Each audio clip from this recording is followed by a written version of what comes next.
All right. Good morning, everyone. Welcome to the sixth and final introductory contracts module training. And I say introductory. We're gonna have more trainings, and Kurt will talk about that a little bit more soon. My name is David Gee, Director of Procurement Systems and Technology. For the Chancellor's Office. For the Chancellor's Office, we also have Dwight Martin from the Project and Change Management Office, and Claire Smith from my office, System-Wide Program Analyst.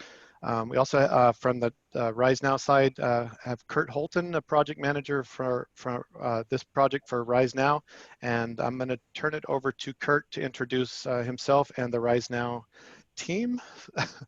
Awesome, thanks, David. Yeah, so today we've got myself and Chris Jones. He'll be walking us through the bulk of the training. He's our subject matter guru of all things Jagger contracts, so we're in very good hands there. And I think we have either Stephanie and or Beth from our change management team who are usually on all of our calls, and they're pulling together and extracting out all these sessions, training points and FAQs to make all of our lives easier now and in the future. So quick, what we're going to do today, the next 2 hours, I'll do a quick overview, some benefits of, give you just a little, for those of you who haven't been exposed to the project yet, give you some context of where we are, where we're going. Then Chris will do a deep dive walkthrough of how to do a contract. We'll show you some of what we developed at this point. And then I'll get back on the mic and do some recap and talk about next week and how we're going to support and what tools will be available. In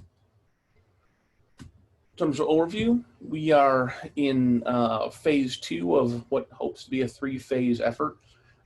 So we did over the summer, we put in the CSUBUY marketplace, replacing your old, was it ESM, I believe, or your old marketplace? Oh, it was ESM. So that's been live now since June.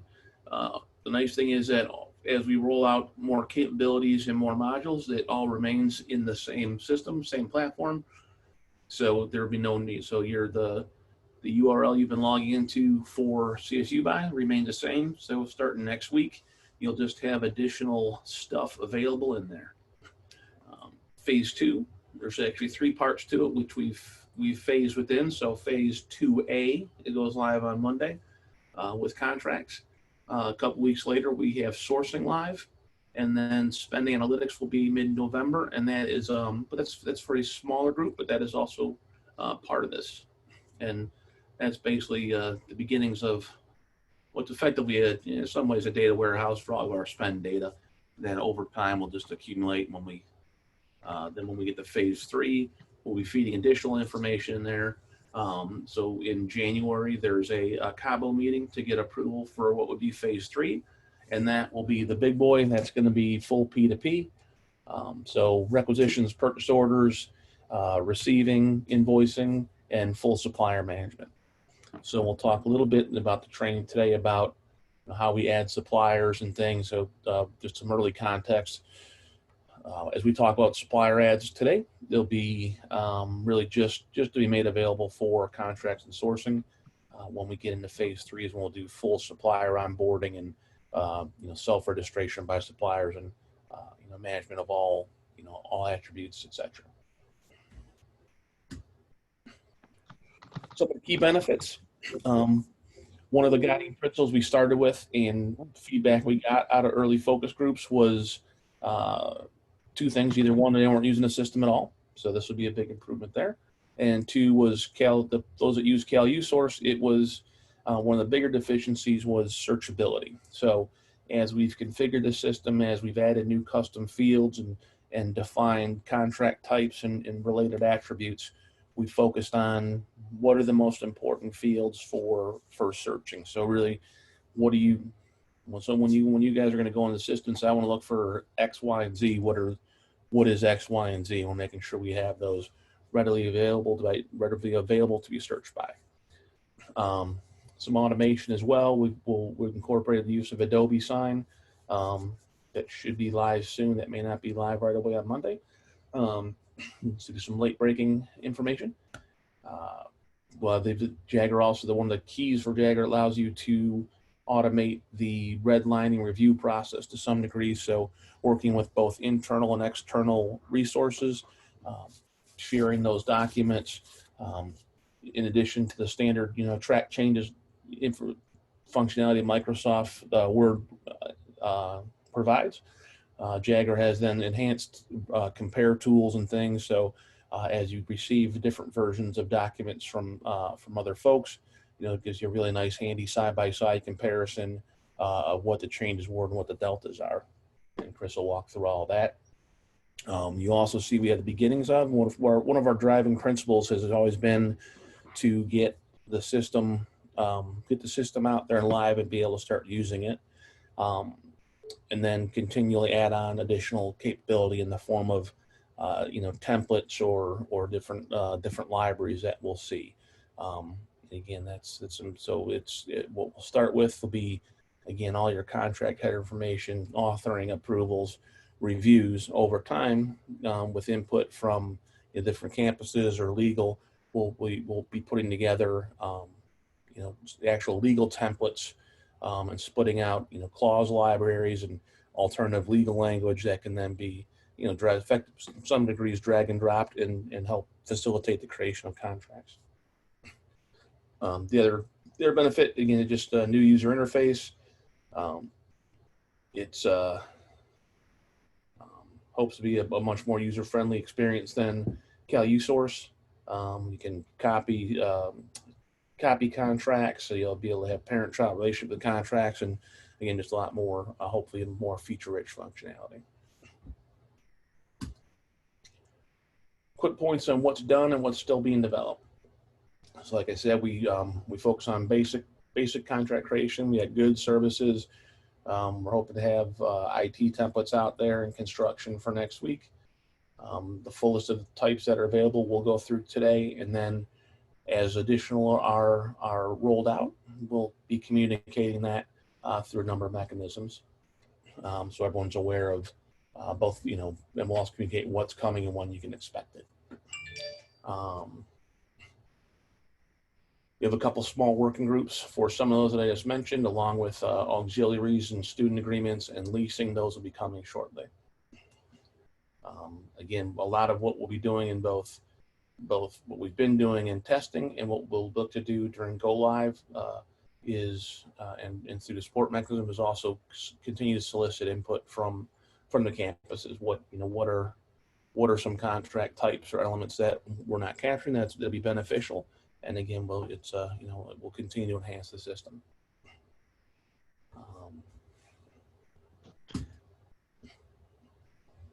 With that, we'll get in the system so they'll let you see what it looks like. So I'll hand this to the very capable Chris Jones of Houston, Texas, of the Texas Joneses.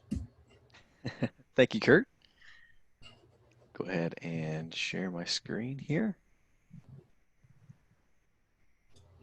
And we'll get started. So first and foremost, I've logged into the system, as you can see, and I've been taken to a dashboard. So you may or may not, depending on your role, be taken directly to this contracts dashboard. You can get to the contracts dashboard by going into contracts, scrolling over contracts and clicking on contract home. You may also have this view another dashboard link here, and you can select this and select the appropriate dashboard you want to get to. But essentially, the contract dashboard will contain a contract summary page, and this will list out contracts by various different statuses, right? So I can see contracts by the contract manager, by the type, by the status, lots of different things I can look for contracts by in this quick summary view. And I can expand this out to show more results. I can sort it by high to low. I can filter it, just show the ones that are active for shopping. So typically you're going to say all here. And then I can look just for my contracts as well. And then these graphs come with clickable links, right? So if I wanted to see all of my contracts that are in the draft status, I can do that directly from this contract summary page by clicking on this little graph icon. And this will take me into a search result page that'll show me all those contracts. So not only do you get a graphical representation of that, but you also get a search results page showing you that as well. On the right-hand side, we have some basic searching functionality. Don't worry, I'm going to show you searching in greater detail later on in the training session, but just know that you'll have the ability to search by things like contract name, contract number. You can search by contract parties. And then you also got a link to do an advanced search as well. So you'll be able to use some additional searching criteria to find your contracts. Below that, we have a quick link section here on our dashboard, so you can quickly create brand new contracts or view saved searches, view contracts that you need to approve. You can see some of the links here. Below that, we have our CSU supplier request form. So if you need to add a new supplier, either to participate in a sourcing event or you need to create a contract with them, what you're going to do is you're going to click on the CSU supplier request form, and that'll take you into a quick wizard. If you need to upload or request lots and lots of suppliers at once, what you'll do is you can just upload a document that includes a listing of suppliers that you need added to the system. If you just need to add a single supplier, you can do that here. So you'd be required to provide their legal company name, name, email address, and then you can specify the campuses that would potentially use this supplier. Right, and then you're going to just click next through this, and then you'll submit it. And this is going to route to Claire and David. They'll be able to review your request, add the supplier to the system, and then ultimately they'll approve it. And you'll be notified, and you'll be ready to go ahead and invite those suppliers to sourcing events or potentially create contracts with them. Below that, we have our contract alerts, which is really nice because it's going to alert you to contracts that have either recently expired or will expire in the near future. So again, this comes with filters that you can use to filter it down to look for only maybe certain contract types or my contracts, or you can look for contracts that have renewals or just expiring or recently expired. So this is a great way to gain some visibility into contracts that you need to work with in the near future. All right, so now that we've looked at our dashboard, before I go ahead and create a brand new contract, what I'd like to do is show you how you can link your your account in this system with the Jagger Word app. So Jagger has a Word app plugin that you can install into Word that will allow you to make updates to your contract records and utilize the pre-approved clause libraries to help you build out your contract records. So in order to make that link, there is a one-time process that you'll need to do for each environment and each device you'd like to use. To do that, what you're going to do is you're going to click into the little user icon on the top right-hand side, and you'll click View My Profile. After you've done that, you're going to click on App Activation Codes, and next you're going to click on Add Microsoft Word. Okay, so you're going to, if you're doing this and you have, maybe just one laptop that you use both in the office and, if you're authoring a contract, you use that device at home as well. You'd only need to do this one time for each environment, one time for the test environment, one time for a production environment. But if you use, a PC at the office and then at home, maybe sometimes you work on contracts as well, then you need to do that one time for each device and then also one time, for each environment as well. So it just depends on how many devices you use as to how many times you need to do that. I personally just have one laptop that I use all the time. So I'll just need to do this once. And since I'm doing this for myself, I don't need to email myself this code. I'm going to see the code pop up right after I add the device. I'm going to add the device here, and I'm just going to copy this code, and I'm going to close this for now. And what I'm going to do is I'm going to go into Word. I'll open up Word here, and I'm going to open up a document. And then what I'm going to start off by doing is clicking on Insert. And then I'm going to click Get Add-ins. And then I'm going to search for Jagger and click Search. And next, I'm going to select the appropriate add-on. So you're never going to utilize these European Union versions. For the test environment, you're going to use the one with the little gray J and add this one. If you're doing this for production, you're going to add the one with the red J. Okay, so after you click Add here, if you go back to Home, you'll see that there is a new app add-on icon here for the Jagger Word app. So you'll be able to click on this, and you'll go ahead and paste in your activation code and click Activate.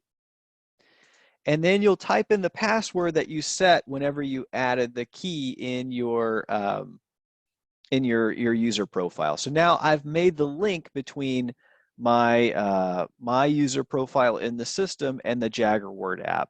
So some of you may have issues with this process, and what I'd like you to do is, if you've gotten to this process and you're getting some kind of warning message here, please contact Dwight Martin. He's helping out on the Cal State side with the IT departments and trying to get them on board with adding permissions that will allow you to get this app add-in.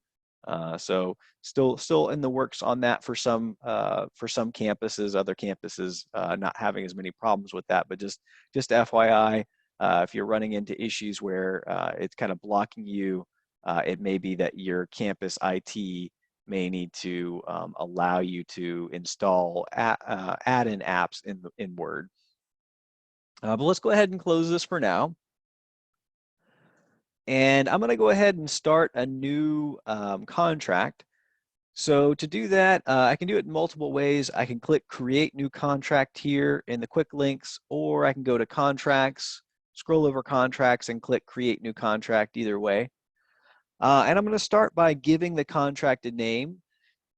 So we have best practices pre-built from the previous system for naming your contracts. Just keep in mind that you want to name the contract something that will allow you to get back to it in the future, right? So you don't want to name something, name it something very generic to where it would get kind of lost in the sea of other contract names. So I'm going to go ahead and give this one a name.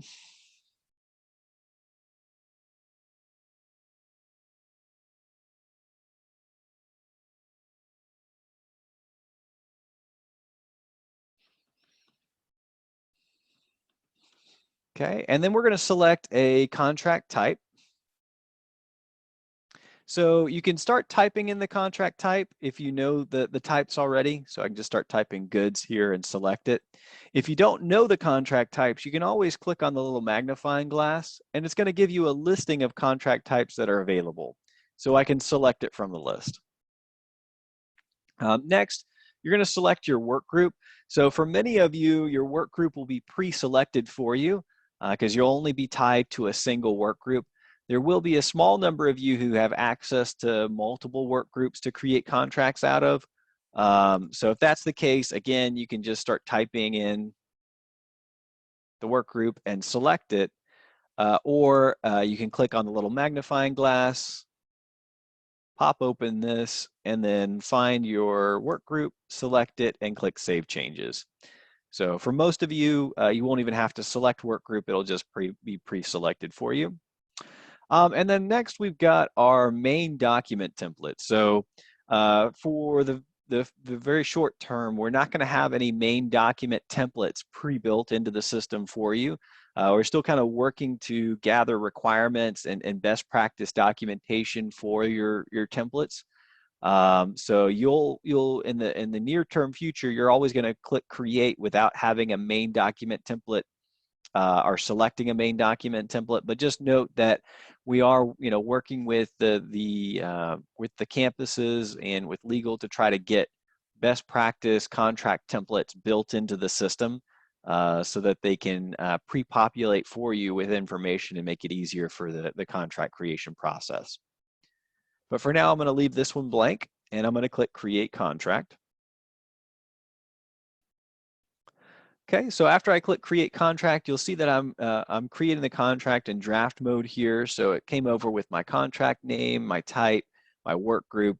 I can also go ahead and put in a parent contract here. So if I knew that I was creating this contract off of a master enabling agreement, I can go ahead and start typing in the contract number for the master enabling agreement.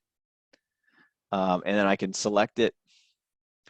Alternately, I can also click on the little magnifying glass here, and then I can search for it. And then after I search for it, I can select it. And that's another way of selecting your main document or your parent contract. So you don't have to select a parent if it doesn't apply. Next, we have an option for you to use electronic signature for this contract. So you only want to say yes here if you want to use this tool and the associated third-party electronic signature providers to get the document signed. So if you got the system or if you got the contracts electronically signed outside of the system, you're going to choose no. If you're loading, legacy contracts into the system manually through this method, you're going to choose no. If you got the contract wet signed out of the system and you scanned it, you're going to choose no. So you only want to choose yes for this if you want to use this system to get your document electronically signed.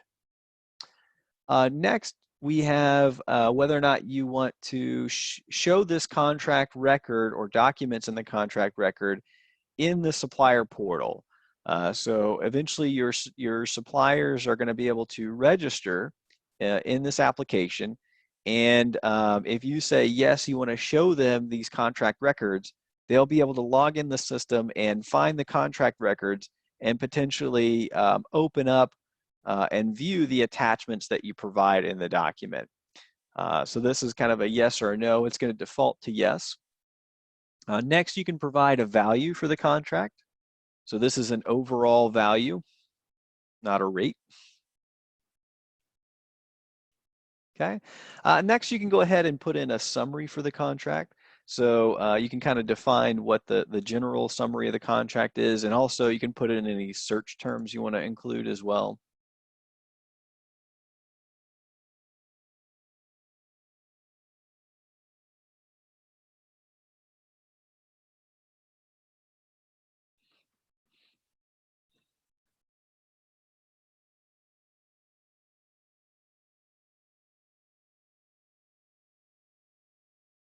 Okay. Below that, we can go ahead and add in our contracting parties. So you'll note that the California State University system is automatically defaulted in as our first party. If you are authoring this contract on behalf of an auxiliary and they have a different, second party, you can remove California State University system as the first party. And add that auxiliary as the first party to your contract. And then, of course, you can add a second party to the contract. But the auxiliaries can also be second parties as well. So you can go in and add the auxiliaries as second parties if that's the use case for you. Or, of course, you can keep the California State University system as the first party, and you can select a different second party. So when searching for a party, you can go ahead and just click search, and that's going to show you all the parties in the entire system. Or if you know the part of the name of the second party, you can start typing in their name here and click search. And that's going to narrow down the results to just the parties that have this string of characters in their name. So we can see ADC. They have ADC obviously in their name, so I can quickly select them, search for them and select them and find them. Okay, while you're selecting them, you can select a contact to work with. So if my contact is Alex or Marina, I can just select them from here.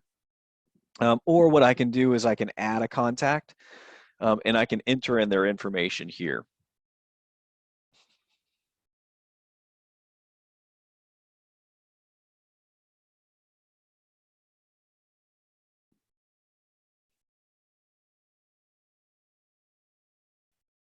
Okay. I can also select a party that applies, or I can leave this blank if I want to, or add a party or add an address. So go ahead and click next. Below that, we can select the dates and renewals that apply to this particular contract. So I can start off by selecting a start date for the contract. So this could be today or someday in the future. So I can select the date here, and I can also click on this little time icon to select a specific time. So I could say, okay, it's going to start at 10 a.m. Pacific Standard Time. And then you do have a checkbox here to say, I want to override this start time that I select here and update it with the execution date. So if you want the contract to start as soon as the last person signs it or it's fully executed, you can check this box to make that happen. Or you can uncheck it to have a hard and fast start date in the future. You can also select an end date for the contract. So you can have an evergreen contract where you say, no, there's no end date or expiration, or you can say, yeah, it does expire and it expires on a specific date. So again, I can use my date picker and I can go out and find a date that I want to apply to this. And of course, I can choose a time again if I want to. And that's how you can choose your start and end dates. You can also select reviews rather. So the feature of reviews is it essentially allows you to ask the system to send you an email to review the contract at a given date and time. So that's all it does. It just sends you an email, reminds you to review the contract. So you can have a one-time review date, or you can have a recurring review date. So if I just select a one-time review date, let's just say February 12th of 2021, the system's going to send me an email and let me know about that I need to review this. Or what I can do is I can set up recurring reviews, right? So I can say, well, I want to be reminded to review this contract 3 times starting on February 12th. And I want it to remind me to review it every 3 months for a total possible 3 times. So this is all functionality that you don't have to utilize. You can leave this all blank and then the system's not going to remind you to review it at all. But it is functionality that you do have available to you. Just FYI, the review date is sort of an older feature that we have in the tool. We actually have a newer feature called obligations that I'm going to go over in a little bit. That's a little bit more feature rich. So it takes a little bit more time to set up, but it has a lot more functionality involved with it. So you may choose not to use the review dates and you may use obligations instead. Next, let's talk about renewals rather. So the way that renewals work in this system is that if you have a contract that maybe is a 5-year contract, but you have 3 optional 1-year renewals that you can use to extend the contract, you can set those up in the system. So you can say, how many renewal options do I have? And I can say, okay, I've got 3 renewal options, and each renewal option is valid for 1 year. So at the end of the 5 years of this contract, or approximately 5 years of the contract, I would have the option to go into actions and click a renew button, and that would start the renewal process of this contract for 1 year. So that would happen over and over again as the end contract date approached until these renewals ran out. So again, you don't have to utilize this functionality, but it is available to you. And just FYI, this auto renew, what this will do, if you've got renewals that are automatic and you don't have a choice in the matter, they're going to have to renew, you can say yes here, and that will start the draft process of the renewal for you, but it will not complete that process. So handy little feature that you have available. Again, you don't have to use the renewals. All right, next let's continue on with some general contract information. So these are custom fields that we built out just for California State University system. And the main purpose behind these are for searching and reporting. So the first one, we're asking if this is auxiliary, stateside, or both. So we just answer that question as a radio button. Next, we're asking if this is a multi-campus agreement. And we've got a little a question icon here, and if you click on that, it'll tell you what multi-campus is all about, why you would select that. So if we click on the drop-down box, if this contract only applies to our campus, we're going to choose single campus. If we choose multi-campus, then we're going to select the campuses that are going to be joining us in this contractual agreement. So I could say, okay, San Marcos and San Bernardino are going to join us in this. Or I can choose statewide, and then I would go in and select the agreement type for the contract. So those are some of your different options there. Just note that if you choose multi-campus or statewide, it's probably gonna route to David and team, and they're gonna take a look at that and just review it with you. Next, we've got an option for small business, DVB, or micro. So this is whether or not the second party is a small business, DVBE, or micro. So I can either choose no, or I can choose yes. If I choose yes, then the system's going to ask me for their specific classification. So I could say this particular supplier is both a small business and DVBE. And this is used for searching and reporting later. And then next we've got a field for us to type in the total contract amount in words. So remember we said it was $80,000. So we can type in $80,000 here. Just note that the purpose behind this field is in the future, if we have your templates built into the system, the templates can automatically populate with information that we collect here on this contract header. So it can take this information and put it right into your contract main document if we build out the templates to do that. So just FYI, that's one of the reasons why we may have this custom field built in the future. And then you can also put in your purchase order number. So just note that purchase order number may go away in the future. So if we get phase 3 of the project approved, we'll be able to directly link the requisitions and resulting purchase orders to the contract in the system systematically. So you may not need to necessarily put in your purchase order number here once we get into phase 3. Okay, below that we've got the accounting information. So the accounting information doesn't validate in this part of the application. It's really more for tracking and searching purposes only. So you would be able to search for contracts based on what you put in these fields, but it is just a free text field, so you can type in kind of whatever you want here. But note that that's the purpose, is just for tracking and searching only. All right, let's go ahead and click next. Next on alternate language, just note that for the time being, you're not going to use this alternate language page, and you're just going to click next through it. Once we build out your templates into the application, we may build out alternate language clauses into your templates. So you would use this page to select the appropriate clauses that apply to your contracts. But for now, you can just skip through this one. All right, the next page we have here are the attachments. So these are the attachments that are related to your contract. So if we had selected a template when we started building this contract, we would already have the main document selected for us, but since we didn't choose a template because we didn't have one available, we're going to have to upload a main document.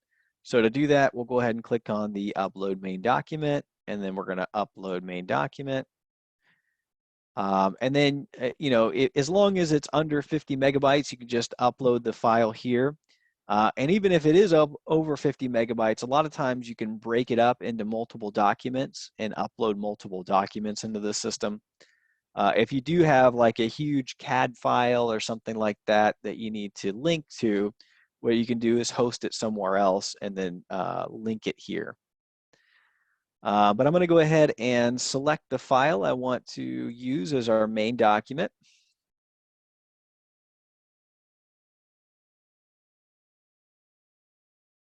Okay, so I've uploaded that document. And then for your main document, you're always going to say, yes, I want this to print with the full contract.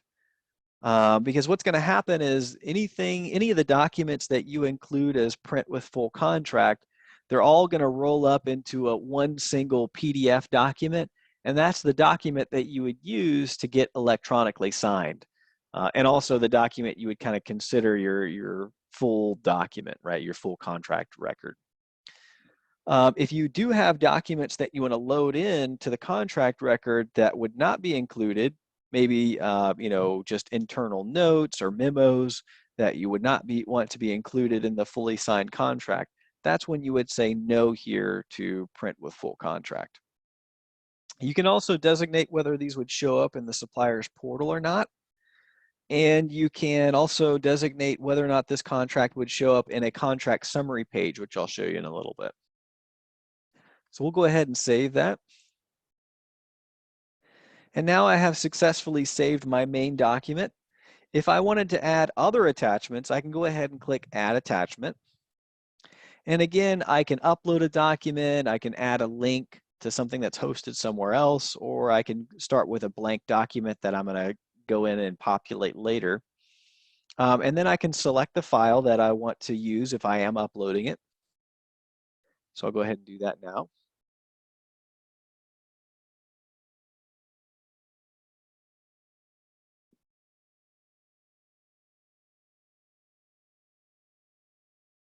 Okay, so once I have uploaded that, again, I can choose whether I want this to be included with the full print order or not. In this case, I'm going to say no. Maybe this is just an internal memo or something. And then I'm going to click Save Changes. So now I've got two documents. I've got my main document. I've got another document that I've said is not going to print with the full contract. Next, what I'd like to do is show you how you can manipulate the contract record both with and without the Jagger Word app. So I'm going to start showing you how to manipulate the document with the Jagger Word app. So you can do that in one of many ways. You can click Open Main Document here. You can click on this link. You can click on Actions and then Download. Lots of ways to do it. But we'll go ahead and click Open Main Document. And then we're going to open it up. And then we're going to enable editing, of course. And next, what we're going to do is we're going to open up the Jagger Word app. And now we can go in and start making changes to the contract record. So I can go in here and maybe under rights and remedies, I want to remove this subclause D. So I'll remove that. And maybe at the very end of the contract, I want to add some additional content. So I can go in here, maybe I'll insert a page break. And what you can do if you have access to the Jagger Word app is you can gain access to the pre-approved clauses. So you can search by the clause name here, or you can just click the search button to find all the clauses. And then you can insert the clauses here. So I could go ahead and insert like a FEMA writer. So I can insert and insert. And the clauses in the system could include entire writers, or it could include just a single clause. We can build them out either way, just FYI. So that's a way that you can have access to pre-approved content just by inserting those clauses into your document. But I'm going to go ahead and remove this for now, so I can just select it and remove it. And we'll continue on. Okay, so once I've finished making all my changes, what I can do is check in the document.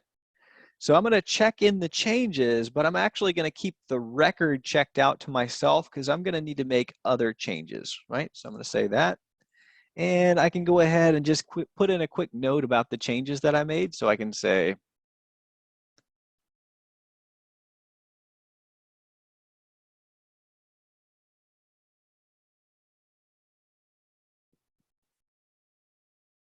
okay, and then I'll click OK. All right, so now I have successfully checked in my change, and we'll see that we're on version 2. So I can close this. I don't need to save it to my desktop or anything like that. And if I refresh the page, we'll see that I'm on version 2 of the document. So if I click on Actions, and then I click on Version History, I can select the different versions and click Compare.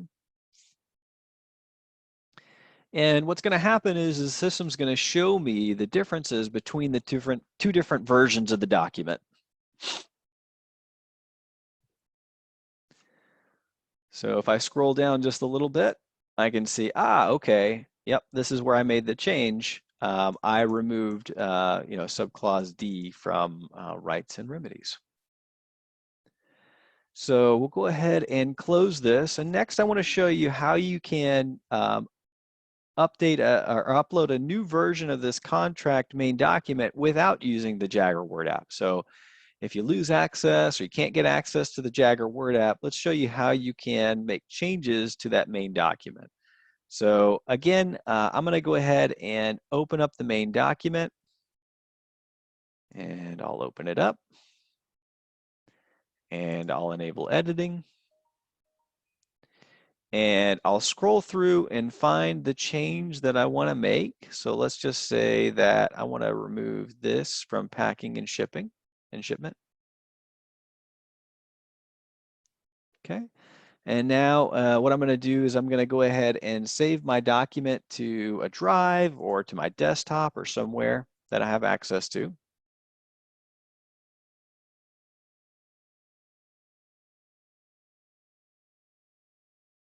Okay, so now that I have saved that, go ahead and close this.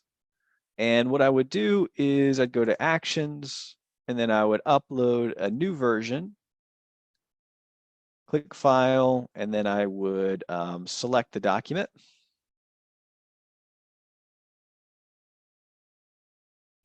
And I could give a description of the changes that I made.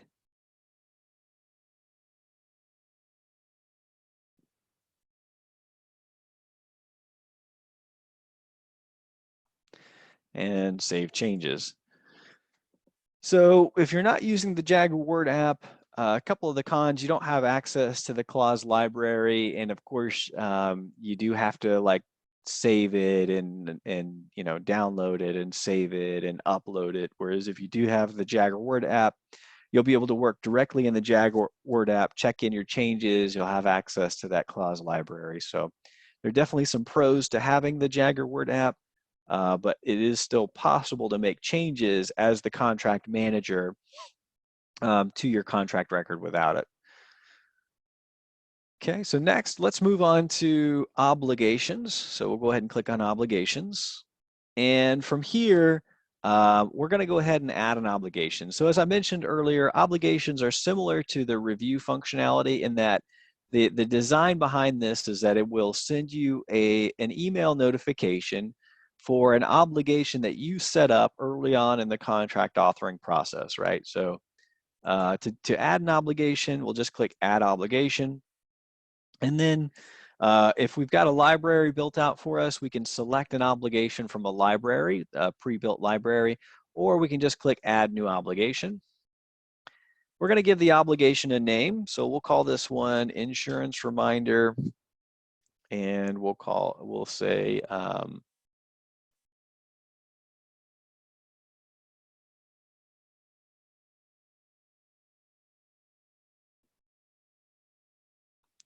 okay.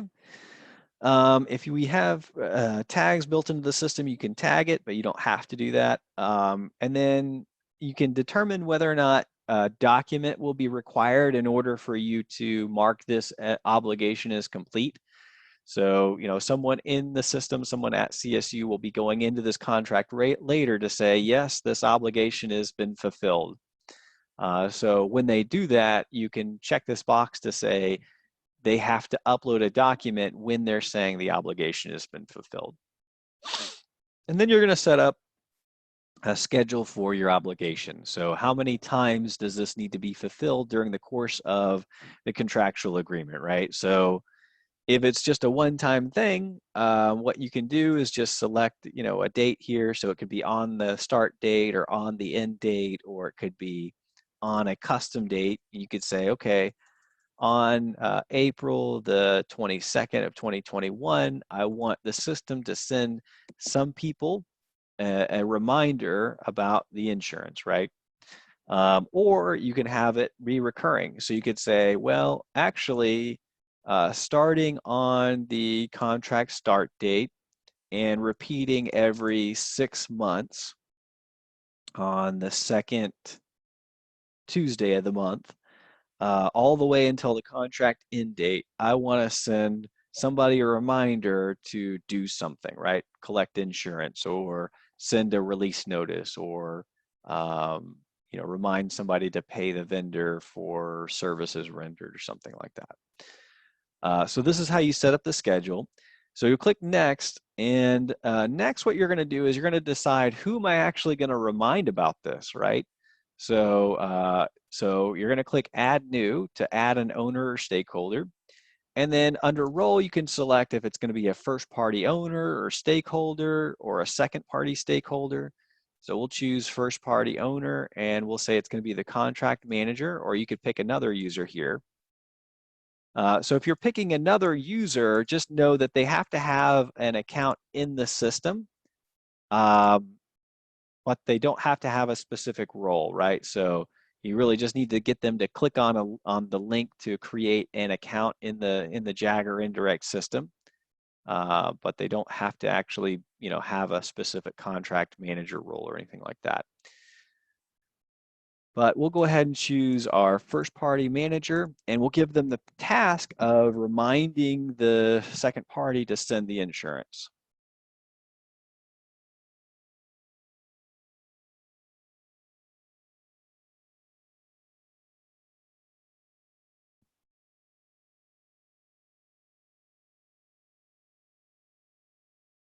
Okay, and then you can choose which notifications you want to send out.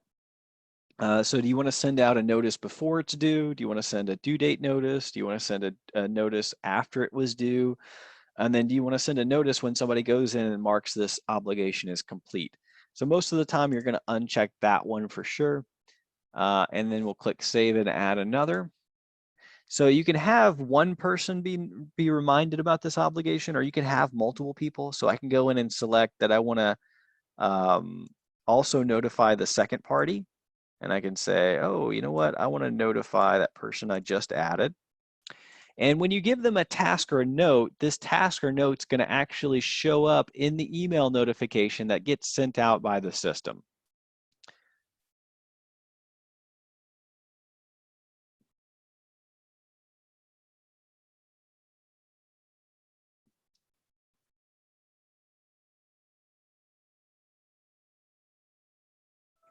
Okay, and again, you can decide which notifications you want to send to them and click Save.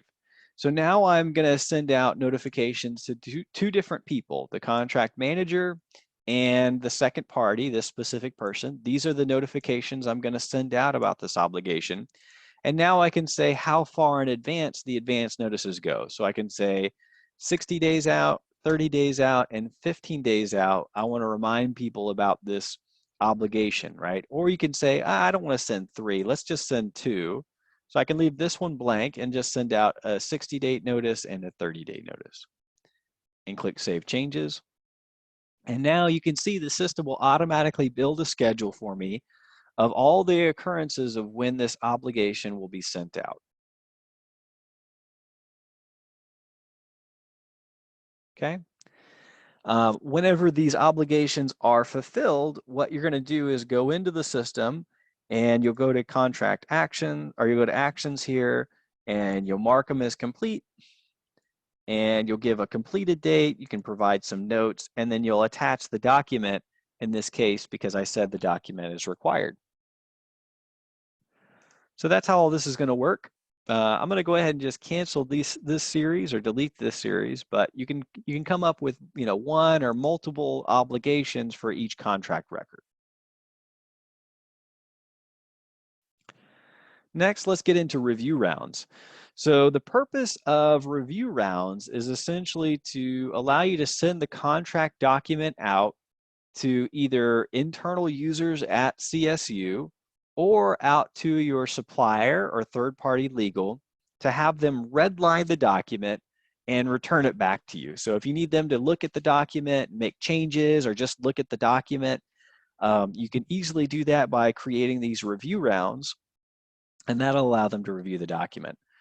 So let's do that now. I'm going to create an internal review round, and I'm going to ask one of my fellow CSU compatriots to look at the document and make some redline changes as necessary. So I'll go ahead and create a manual internal review round, and I'm going to click Add Reviewer. And I'm going to search for the person that I need to review it. So all they have to have is an account in this system. So as long as they have clicked on that link that that David has provided you guys for the production environment, that'll create an account for them here, and they'll be on the list as available for you to select. So I'm going to select somebody here and click Save Changes. So you can have one person in your internal review round, or 5 or 10 or 15. And then you can also have multiple internal review rounds. So you can have one internal review round where you're sending the contract out to the risk department, and then after they return it, maybe you create another internal review round where you send it out to legal, and so on and so forth. You have as many internal review rounds as you want. But in this case, I'm just going to have one reviewer in my internal review round, and I'm going to go ahead and begin the round, and I'll give them a message.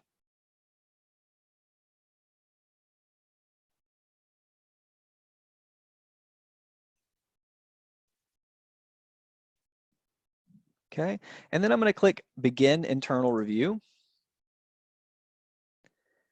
And that's going to start the internal review process.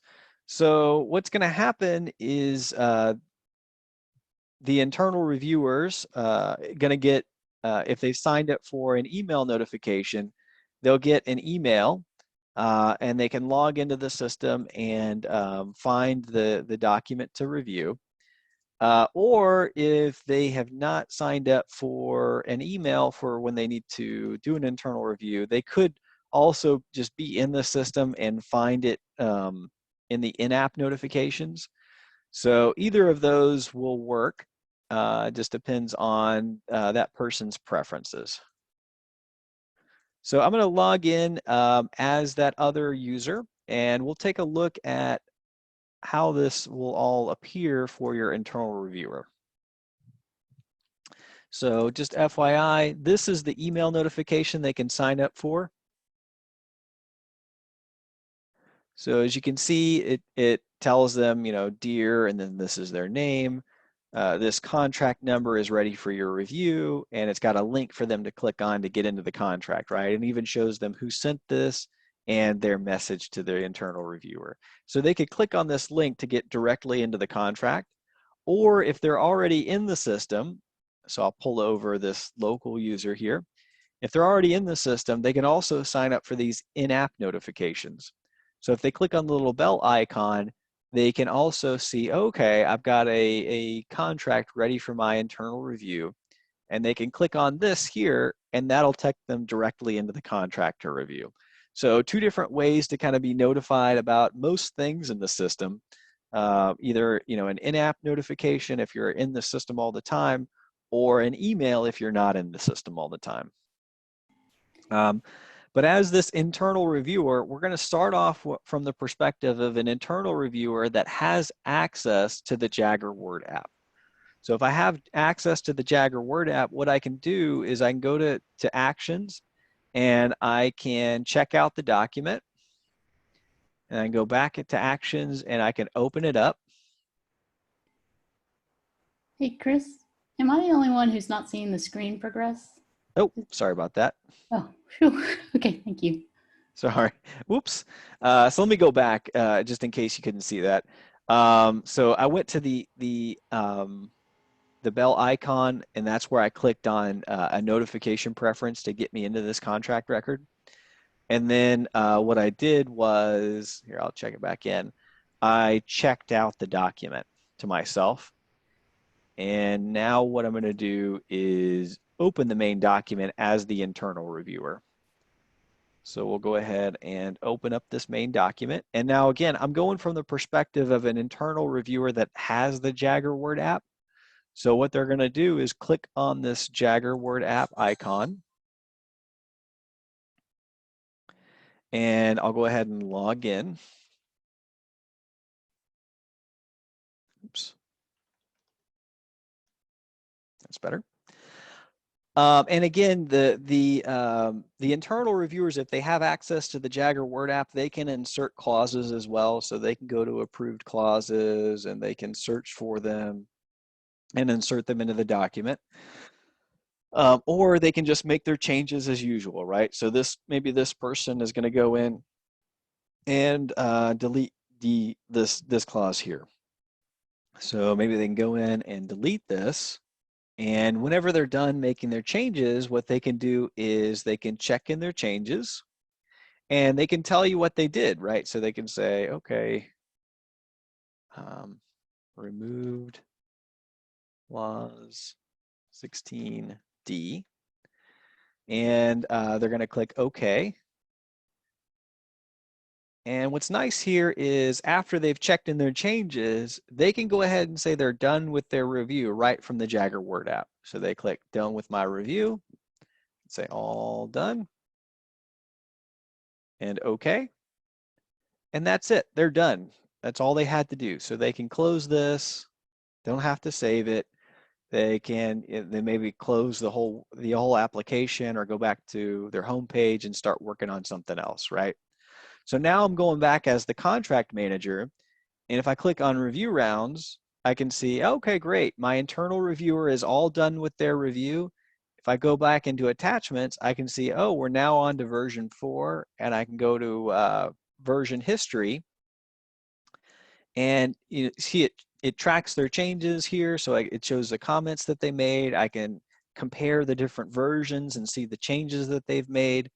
So it all keeps track, and it's really convenient.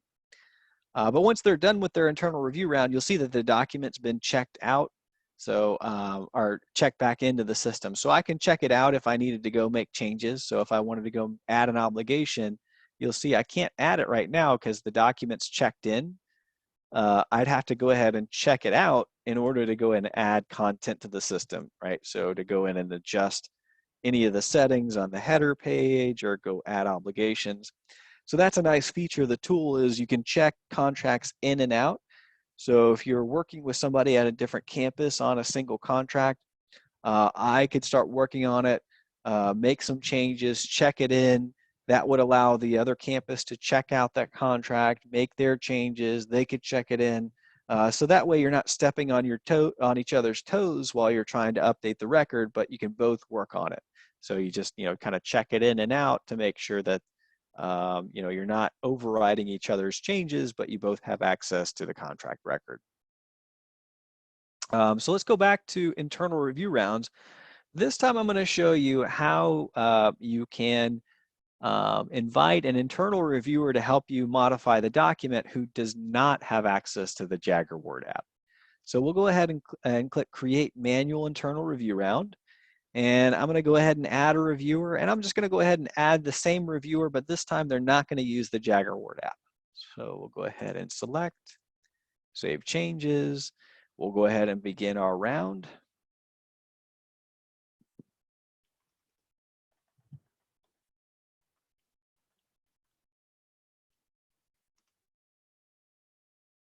Okay, so now again, I sent this out for another internal review round. And if we go ahead and pull over that, that user here, again, they can get that in-app notification. They can click on it, get them into the user profile. But this time, like I said, I'm not going to use the Jagger Word app. So what I'm going to do here is I'm going to check out the document.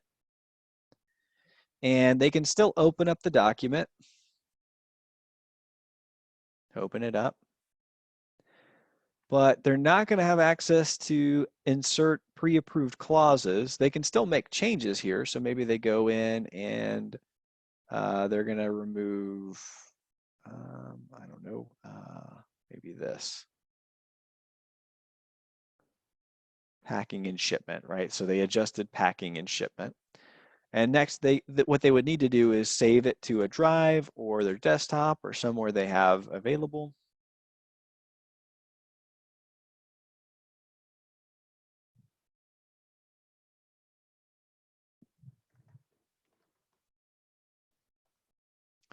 Okay, so after they have saved that, they would close Word, and then they would have to go into attachments, and they go to actions, and then they would upload a new version, select it, and then they would find it. And then in the comments here, they could tell you what they updated.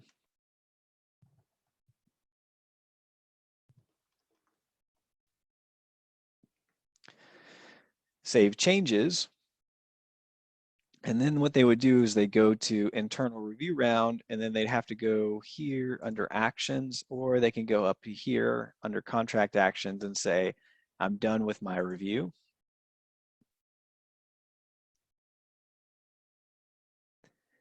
Done with my review. And so that's how they would do it if they don't have the Jagger Word app. So more clicks, don't have access to the pre-approved clauses, but they can get it done, just a slightly different process.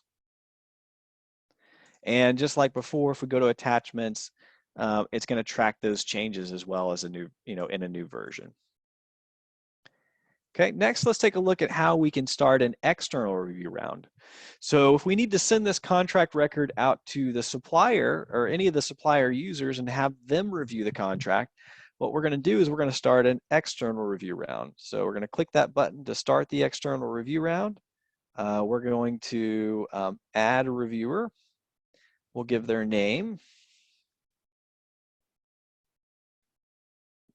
Select their email address, and you can leave title and phone number blank. You don't have to include those. Save it. And again, you can have multiple external reviewers. In a round, you can have multiple external review rounds, but we'll go ahead and just begin this round with one. And you can choose which documents you want to send over to this external reviewer. So if this memorandum of understanding happened to be an internal note or memo and you did not want to share this with the second party, you would just not check this box. If we scroll down, you can adjust the from name, the from email, reply to email, the subject of the message, or the body of the message.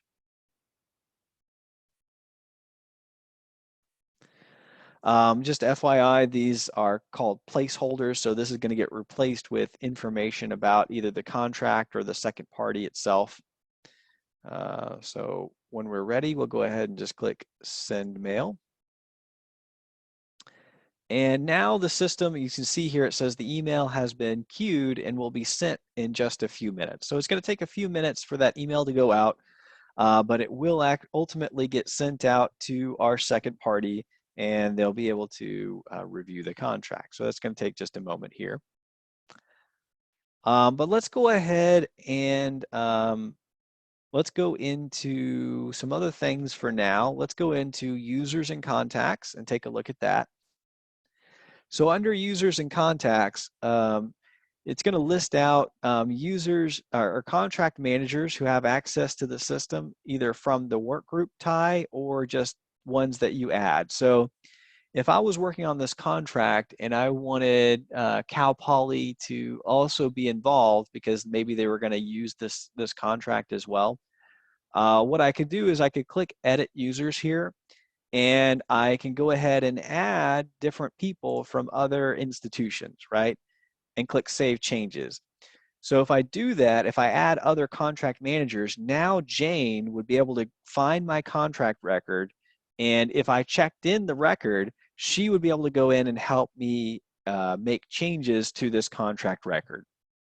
So that's one way of adding other contract managers outside of my campus to help me author the contracts, right? But, in my case, I'm creating this contract out of Sonoma. So you'll notice that like Jennifer and Joy automatically have access to this contract as contract administrators just because, they are, contract admins in in the Sonoma work group, so they automatically have access to edit my contract whenever they need to. But if I need to add others to do that, I can do that here under contract managers. Okay. I can also add stakeholders as well. So stakeholders, they get to see the contract and receive notifications about the contract potentially, but they don't actually get to edit it. So if you need to add subject matter experts, all they have to have is an account in the system. They don't have to have a specific role. If they have an account, you can find them here and select them, and they're going to have access to the contract. But like I was mentioning earlier, you can have users who have access to your contract that you specifically designate, but there are also going to be users who get access to your contract just because you created it out of maybe the Sonoma work group, or the San Francisco work group, or what have you. So those are going to be these users here, and you'll notice that what we've done and made a decision on is that we want to give all of our contract administrators stakeholder access to view the contracts, but not necessarily make edits to it. So anybody in any contract administrators in the entire system will be able to view your contracts, but not necessarily edit them based on this work group structure. Now, if you do have a confidential contract, maybe one that has employee information or student information or research information that you need to make confidential, you can click this Make Confidential button, and you'd say, yes, I'm sure I want to make it confidential. And what that's going to do is it's going to remove access from everybody who would have gotten access from the work groups. So now only the users that you add here would automatically have access to your contract. And of course, people with special permissions in the system can override that and still gain access, like David and Claire and so forth. So that's how you can make a contract confidential if you need to. You also have visibility controls as well here. So, by default, anybody who has contract manager access to your contract will be able to see the full contract. But if you want maybe the stakeholders to only see a limited view of the contract in their summary screen, you can do that here. So if we say they have full access and we preview that, this is what the summary screen is going to look like, right? So they have access to all this information. They can click on the additional details. They can click on the attachments and see the attachments. But if I want to limit that, I can say, no, you know what? The other users only have limited view, so I can save that. And now if I preview their view, this is the only information they get to see about my contract record. So that's one way of limiting access. Another thing you can do is you can add external contacts to your contract. So if you want to notify maybe external or second party people about the end date of the contract or something like that, you can add the contacts here, and that would allow you to do that. But it looks like we've got our email from as our second party. So let's take a look at that now.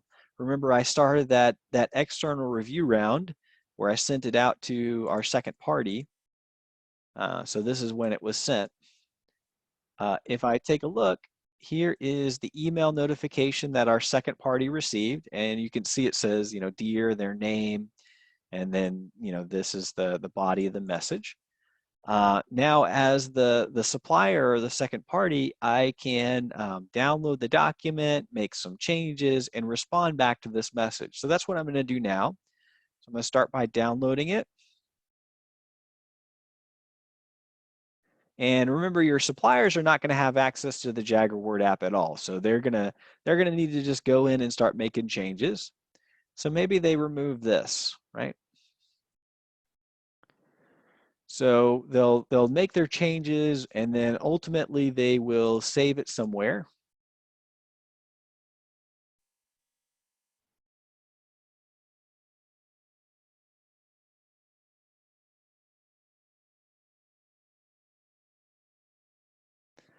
And after they have saved it, what they're going to do, they'll close this, of course, and they'll respond back to your message just like they normally would, right? So they can go ahead and click reply, and they can say,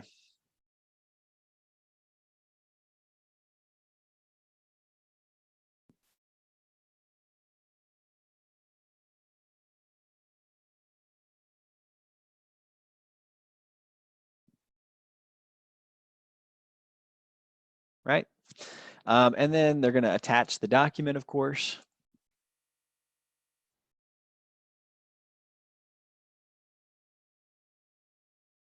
And when they're ready, they'll go ahead and send you their updated version.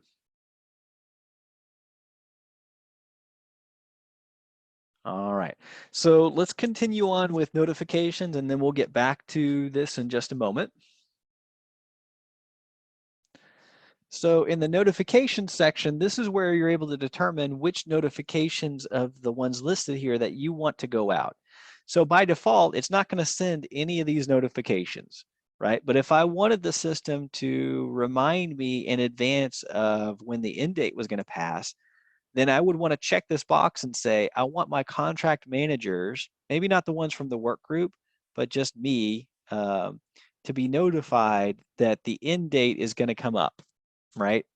And maybe I want to notify my stakeholders that the end date has passed, but maybe I don't want to notify them about the advance notice, right?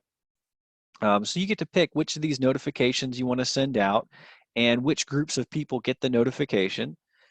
And then if you are sending out advance notices, again, you get to choose how far in advance you want these notifications to go out. So you can say, okay, for the end date that's going to go out to my contract manager, for the advance notice, I want to send that notice in advance 90 days out, 60 days out, and 30 days out, right? So I can save that, or I can just say just 90 days or just 90 days and 60 days, whatever you want. And then you click Save Changes. So you get to decide which of these notifications go out, and if you're doing advance notices, how far out in advance. Okay, so next let's take a look at the contract family. So here in the contract family, we looked at earlier on the header how you can link your contract to a parent, but you can also link child contracts to this contract. So to do that, you can just click link a child to this contract, and then you would select it and click Save Changes. Another thing that you can do is if you know that you're going to create a contract against a master enabling agreement, what you could have done is just search for that master enabling agreement, click on this little drop down and click Create Child Contract. So it's another way of doing the same thing. It's just up to you as to whether you want to do it in the header page, or if you want to do it here and in the right circumstance. But let's take a look at our communication center because I think we've got our message back in from our supplier. So if we click on external, we see, oh, great. We sent out an original message and we've got two. So that means our supplier has responded back to us. So at the bottom, we'll see our original message out to the supplier. And then up above, we see, okay, here's what they replied back to us. Hi, contract manager. And they told us they weren't able to accept one of the clauses. So what you can do, if you click on actions, you can compare their version of the document with the most recent version of the main document, right? So just click compare. And again, it's going to be similar to what you had seen previously, right? So the system will do the comparison and it'll highlight all the changes that have occurred between the versions of the document. So if I scroll down, I can see, oh, I see what happened. The supplier, they removed one of the subclauses in clause 15. Okay, so you're going to have a decision to make here, right? So what you might say is, well, I can maybe adjust this clause, but I can't fully remove it. So you might go to actions and you might continue on to Word, and you might adjust it to, to kind of compromise, accept some of that and not other parts, right? So that's one process you could go through. Another thing you could do is you could say, no, I'm not accepting that at all. And what you would do then is you just go into the review round, or actually go into the communication center, add to the conversation, tell them I'm not going to accept this, and then you just end the review round, right? So that's another process. That's another option you have. And then the final option is, of course, you could just go ahead and outright accept all the changes that they made, right? So if you're totally fine accepting their changes, what you can do is you can go ahead and just accept the changes. So let me show you how you can do that real quick.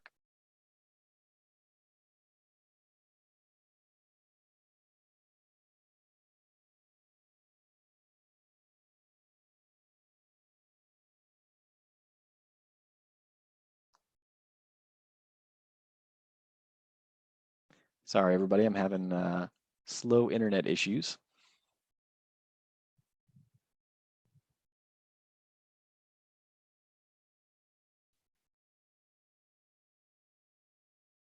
All right, that's better. All right, so let me go back into the communication center. And like I said, I'm just going to go ahead in this case and accept all their changes. So what you can do is go to Actions and then Add Update Main Document. And then you can just say,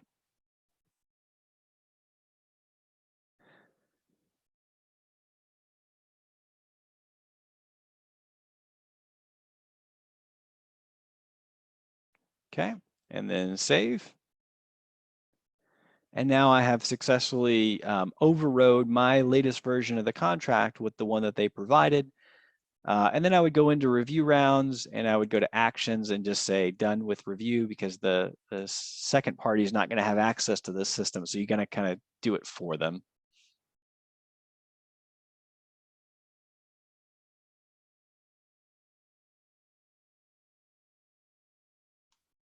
Okay, so now we have successfully gone through an internal review using the Jagger Word app, an internal review not using the Jagger Word app, and an external review. All right, next let's go into e-signature. So you're only going to see this e-signature setting here if you said on the header that you wanted to use e-signature to author the contract. So let's go ahead and check out the document so I can start making some decisions here.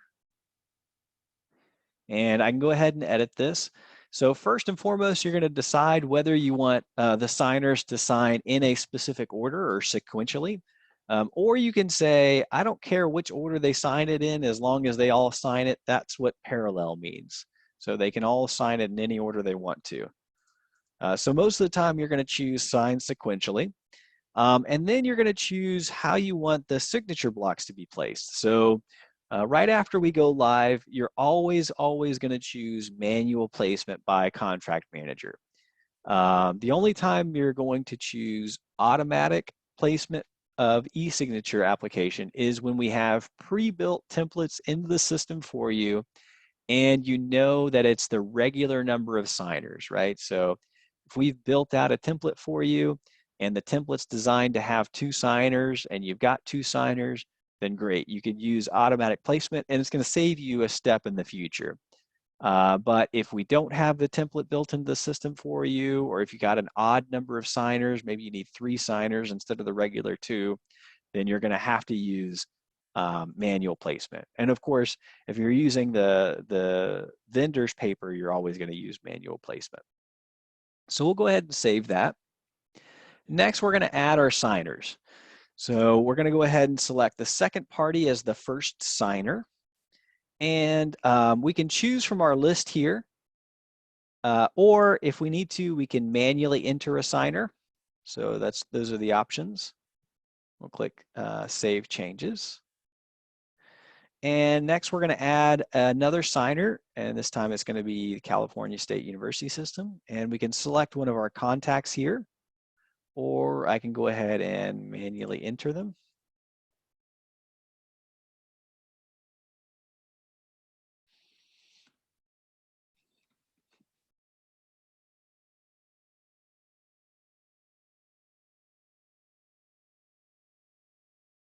Okay, and save changes. All right, so once you've got your signers all set up, you're going to go ahead and click Next. And when you're ready, you can go ahead and submit this for approval. So I'm going to go ahead and submit it. And you don't have to put in a message here. You can just click Submit for approval. And now what I'd like to do is go ahead and view the contract, and we'll take a look at the contract approval workflow. So we'll go ahead and just click on approvals. And the first thing the system's going to do is it's going to compile all the documents that you said you wanted to include in that print order into a PDF. So if you click on this, it'll show you the PDF that it created already. Next, what it's going to do is it's going to go into this ad hoc approval setup step. So we weren't able to collect and didn't have the time to collect every single campus's workflow approval requirements. So what we've decided to do was to add this ad hoc approval step to allow you to add the approvals when necessary, right? So if your campus needs, 2 different approvals from 2 different people, then in this step, you can go to contract actions and you can click add ad hoc step, and you can designate where in the process it's going to be. So it's going to be after the ad hoc approval setup step. And you can select the approvers. So you can say, okay, it's going to be maybe David, right? So I can save that. And I can add as many of these ad hoc approval steps as necessary, or I can edit them or delete them. If your campus doesn't need any of these ad hoc approval steps, then what you would do is you just click approve and move on in the process. So the purpose of these ad hoc approval steps is for somebody to review and approve the contract after the language of the contract is fully finalized. If you need somebody to review your contract and potentially still edit the contract language, that's what you'd use the review rounds for, right? So you would have done that before you even got to this process. You're only using ad hoc approvals for people who would not change the contract. They would just review it and click an approve button to say, yeah, that's fine. They're also not necessarily the signers, so there's a signer step later on in the process too. So let's go ahead and do that. I'll go ahead and approve it, and then the system would route it to David for approval. I'm going to use a special ability that I have in the test environment as an administrator to just approve it on David's behalf, but typically you would just wait for the ad hoc approval to do their approval in the system. After we've got all the approvals that are necessary, what the system is going to do if I've enabled electronic signature is the system's going to send it out to our electronic signature provider. In this case, it's going to be Adobe Sign. And then it's going to sit in this e-signature setup step if I said that I want to manually place the signature blocks. If I said that I can do automatic placement, then the system would have already known where to put the signature blocks, and it would have already sent out the document for signature. But in this case, like I said, I don't have the signature blocks in place, so I'm going to go ahead and launch e-signature.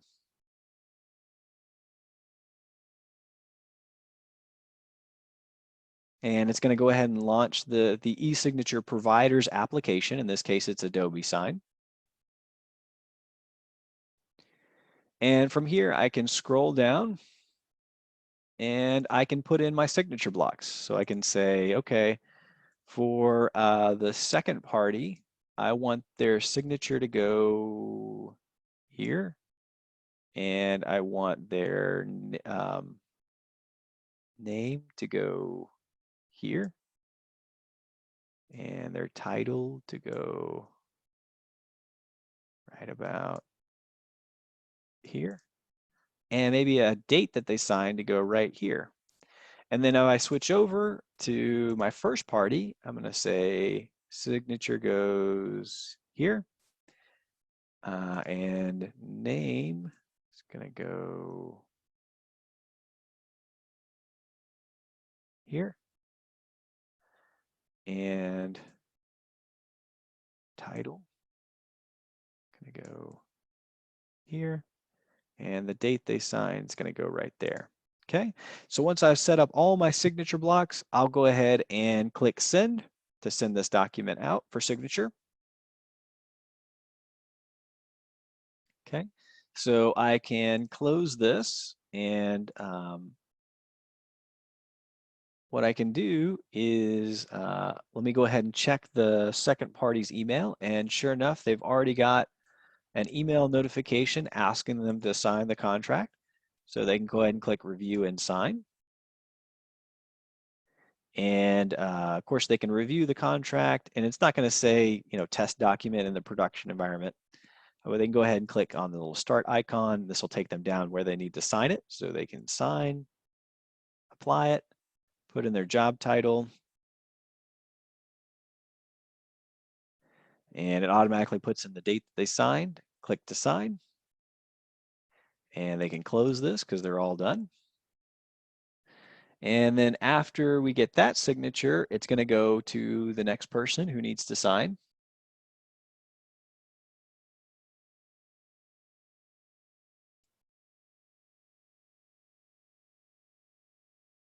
And while we're waiting on that, if we click on e-signature here, this is going to show us where it's all at in the process, right? So it's going to show us, when it was sent out to a specific person, when they viewed it, and also when they signed the contract. So right now, this one says it's been sent, but it hasn't been signed yet.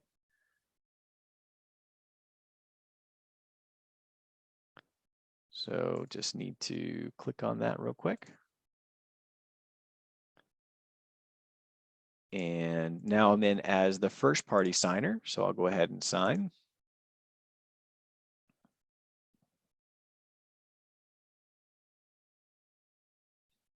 And click to sign when I'm ready. Now I'm all set. So now both of the signers have successfully signed the contract. So in a little bit here, it should take about 2 or 3 minutes maybe. What's going to happen is this e-signature page is going to be updated, and now it will show both of these as being complete. And it's going to change the status of the contract from out for signature to executed in future.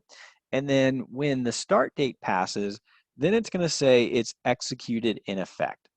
So let's go ahead and refresh this. And 1 second. So we can see now it is executed and in effect, or executed in future rather. And we've got all of our approvals. And of course, if we take a look at the document and we scroll down, we can see we got we have a fully signed document. Oh, sorry, closed out the wrong thing. Give me just a second.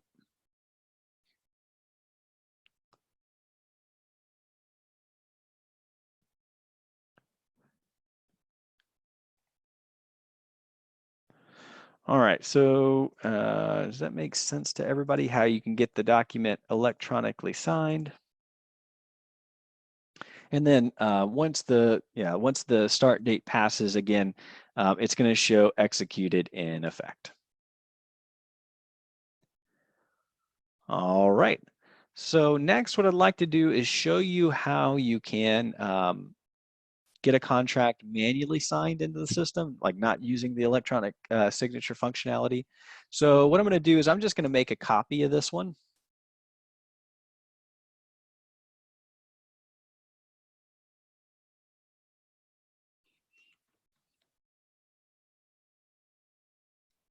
And actually, I'm going to make this one a services contract because I want to show you how we can use templates in the future. So I'm going to make a copy of this one, and I'm going to quickly go through and just update some of the content here.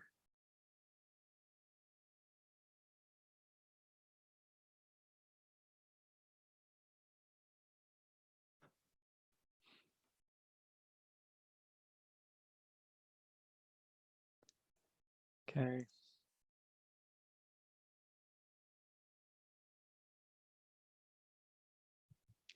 So let's go ahead and just update that. I'm going to go to attachments, and this time what I'm going to do, I'm creating a services that I have a template in the system. Just note that this template we have in for a services contract type, it's not meant to be used when we go to production. It's just meant to show you some of the capabilities of the template that the template provides. So if I use the template and I select this template here, In a moment, this template is going to rebuild. And while I do that, I'm going to say, no, I don't want to use electronic signature for this. So let's open up this main document just to show you some of the capabilities of having templates pre-built into the tool. So I'm going to open this up, and you'll see that the template comes automatically populated with our contract number, or it can be automatically populated with the supplier's name. It can be populated with answers to custom questions that we built out for you, like scope of work. It can be automatically populated with contract dates, like the start date and the end date. It can be populated. See, it's got $80,000 here, and it's got $80,000 in Word. So that all came over from the contract record. So we can build out templates and put in placeholders so that it automatically populates information in from the contract header into the main document for you. So just FYI, that's functionality that we're looking to build out, and we want to collect those best practice templates from you to build into this tool as we go along. But again, remember I said I don't want to use electronic signature for this. And the ways that that's going to change things is when I go to submit this for approval, I can click view the contract, go back to approvals, and you'll notice it's still going to compile a PDF document. And it's still going to, possibly collect the ad hoc approvals if I need them. But now there's no electronic signature steps, and there's just a step for me to upload the signed contract document. So I'm going to go ahead and just approve this and say I don't really need any ad hoc approvals. And now it's going to stop in this upload signed document step, and under contract actions, I'll have the option to upload a fully executed contract. So if I got this contract, signed, this is a brand new contract that I'm creating, and I got it signed outside the system, either wet signed and scanned, or just signed outside of the system somehow. What I would do here is I would, select that scanned copy of the contract from my desktop or from a drive or something, and then I would select the fully executed date. So I could say they actually signed it yesterday, but I got, they gave it to me today to actually scan into the system. So that's what you do for maybe a manually wet signed contract. If you're moving over contract records from a legacy system, you may have uploaded that fully executed signed contract in the attachment sections. And in that case, you don't really need to upload it again. You can just say, yeah, the full PDF document that I previously uploaded was already signed and executed. So we're just going to use that version as our signed document. So you can click Save Changes, and that's the method you would use for migrating contracts one by one. And now I've got, now that I uploaded that, it takes it out of the upload signed document step, and we've got a contract that is now considered executed in future. And if I wait just a moment, because the start date's kind of in the past, it'll update to executed and in effect. So that's how you can do a manually signed contract, or maybe a migrated contract from a legacy system. Now, if I need to make an amendment to a contract, first what I would need to do is find the contract, and then I can make an amendment to an executed contract. So to search for contracts, again, on this summary screen, I could search for them by contract number or contract name or contract party, or I can click on advanced search, or I can go to contracts, and then search contracts. So there's lots and lots of different ways to get to a search. I'm going to click on search here. And then what you can do is you can go from simple search to advanced search by clicking on this link. And when you first search, you're going to want to make sure that you select active for shopping all. And when you go over to the advanced search, you're going to want to make sure and say by start and end date all. So make sure that those are set. And then you can use the searching criteria that you need to, right? So if you want to search by contract type, I could say, show me only contracts that are of type services, right? So I can start typing in services and say, just show me services contracts. that are executed in effect that were authored by me. So you're narrowing it down a lot, right? So you're saying, I only want to see my contracts. I only want to see my contracts that are executed in effect and that are for services. But you could say, show me the ones that are for services or goods, right? So you can include additional criteria here. So if you're just including one or two things, it's going to be a pretty broad search. As you add more content here, you're narrowing it down more and more. Okay, so when I'm ready, I'm going to go ahead and click search. And like I said, this is only going to show me the contracts that are either for goods or services as a contract type that are also executed in effect. So I'm not going to see any draft contracts here or ones that are out for signature or anything like that. And they're only going to be the ones that I authored or I'm the contract manager in. So what I can do if I need to make an amendment to this, I would just select the contract, go to contract actions, and I can amend the contract, and I can decide if I want to include the latest attachments or not. And this is going to create a draft version of an amendment, right? So now I can go through and start making changes. So maybe I can say, no, actually it was for fleet and vehicles. And I could go into the attachments and I could update the main document or attach brand new documents and replace the main document with a new attachment that I upload. And then when I'm ready, I can go ahead and submit this amendment for approval. And again, I can decide if I want to include ad hoc approvals for the amendment or not.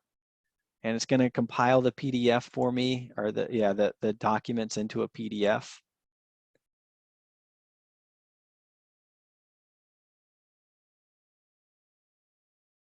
Okay.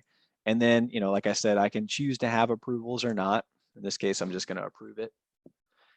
And then I can go ahead and, upload a fully executed contract if I'm doing this as a manual signature, or if I was doing electronic signature, I can go ahead and set up the electronic signature process. But in this case, I'll just go ahead and say, yeah, it's the PDF. I already got it signed outside the system. And now what's going to happen is the system is, if we give it a minute, it's going to make this version, this amended version, the executed in effect version. And if we go back and we search for this contract record, what we're going to see is there's going to be an executed in effect version. That's this one. And then there's going to be the old original superseded version. So the original version gets superseded, and it's a type original. And you see the amendment number is 0 and the renewal is 0.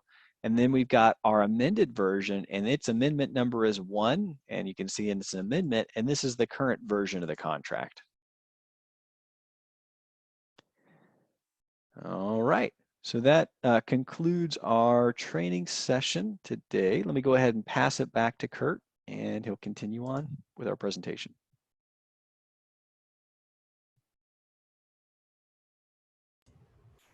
All right, thanks, Chris. Caught me mid-instant message.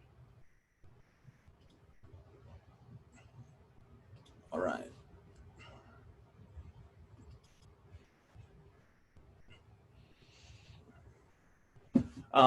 Excellent. So a couple points to review. So what are the next immediate steps? So from a cutover perspective, timing, as you know, that we're live on Monday. So the guidance we're giving is to starting Monday, start creating new contracts in CSUBUY rather than CalUSource. You can also, at your leisure, start putting in any contracts you have around the campus that are maybe not in the system at all or on paper. One important note is that due to a variety of factors, we're not doing automated conversion of contracts from CalUSource into CSUBUY. There's a cost and an effort that actually ended up being significantly more than just prioritizing the contracts that we need and want and having them entered in CSUBUY. So we're going to be leaving it up to the campuses to do that, to assess if either they have CalUSource contracts they want, they need to get those out extract any documents out of CalU source by December 31st, the latest, when that goes away. And then any other contracts we have in any other form, be it paper-based or other system, again, you can go ahead and get those loaded up into CSUBUY.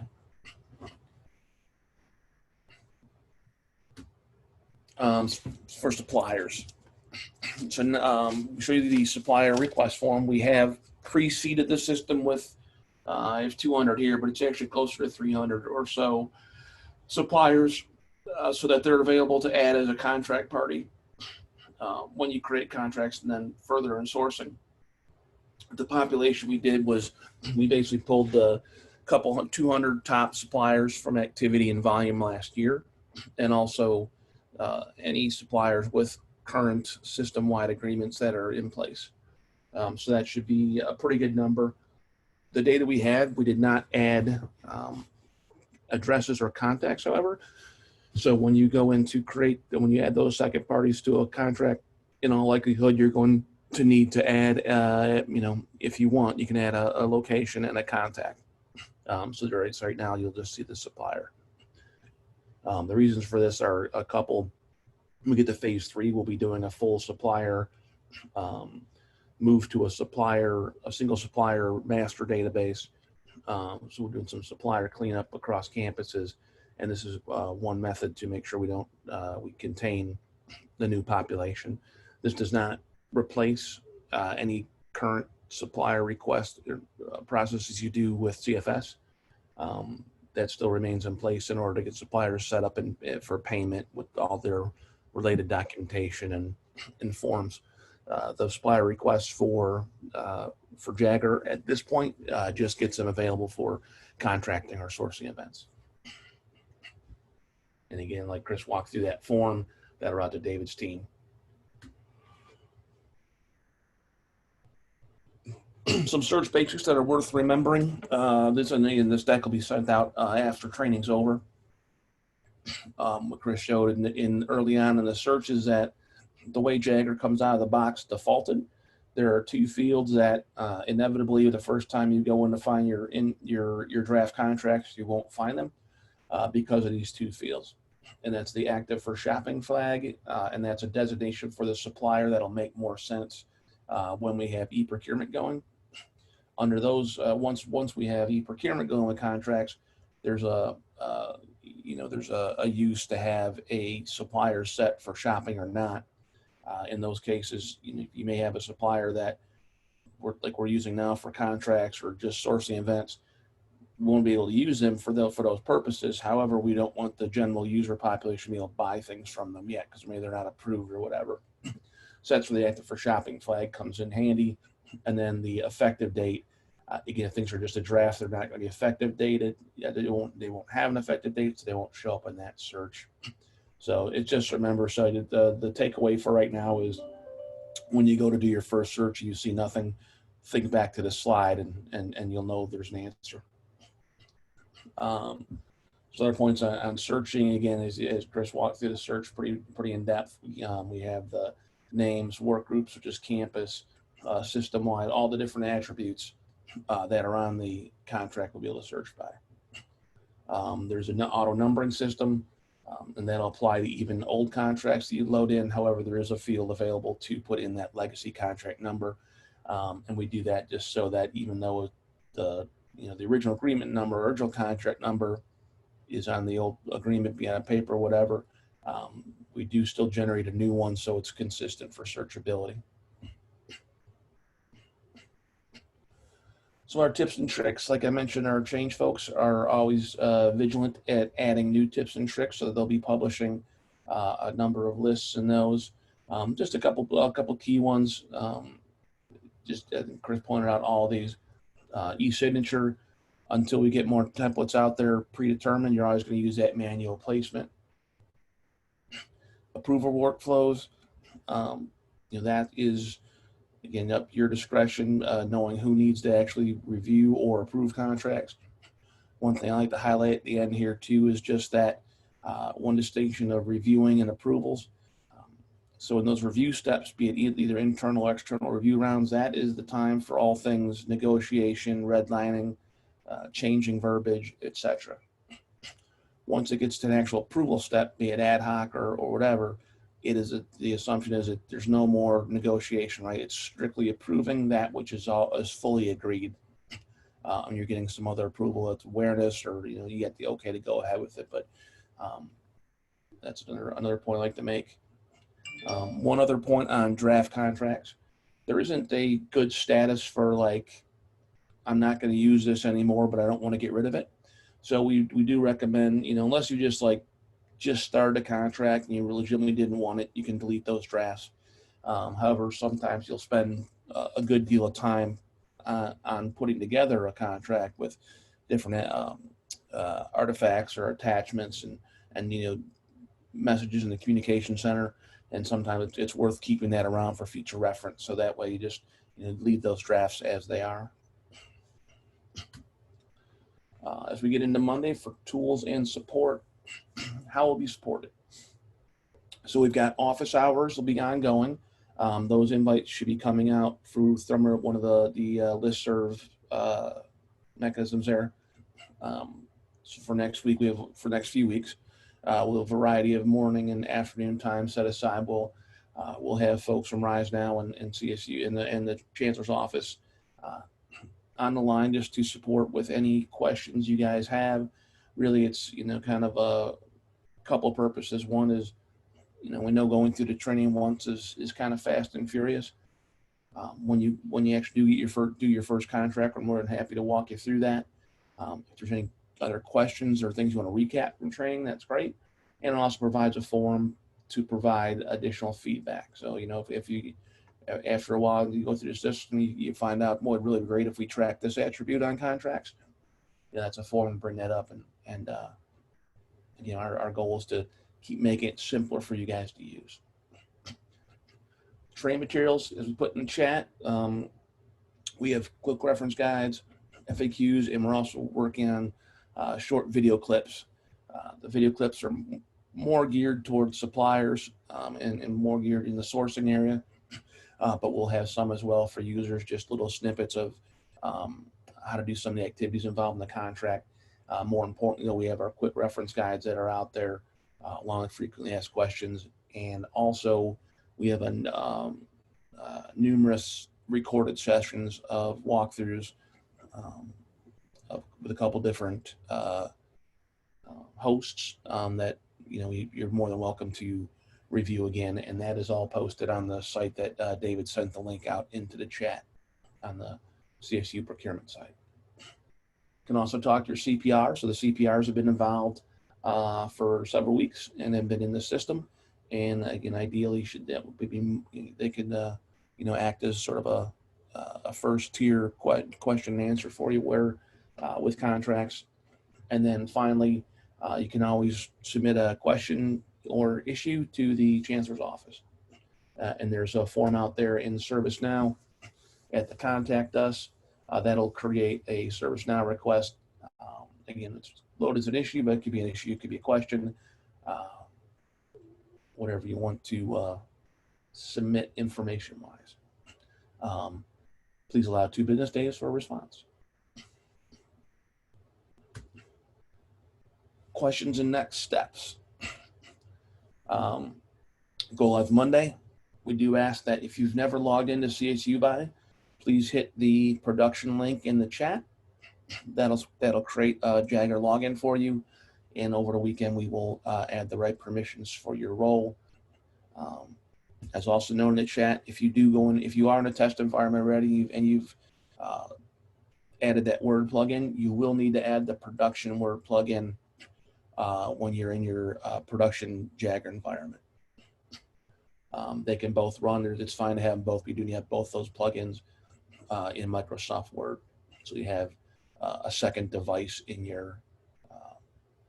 They'll be in production. If you want a second device from a code, you'll have a single access or single link code in production.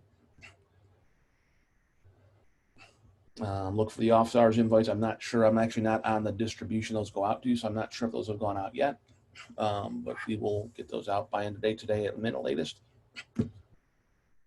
And then we'll have, we got 9 more minutes for any additional questions.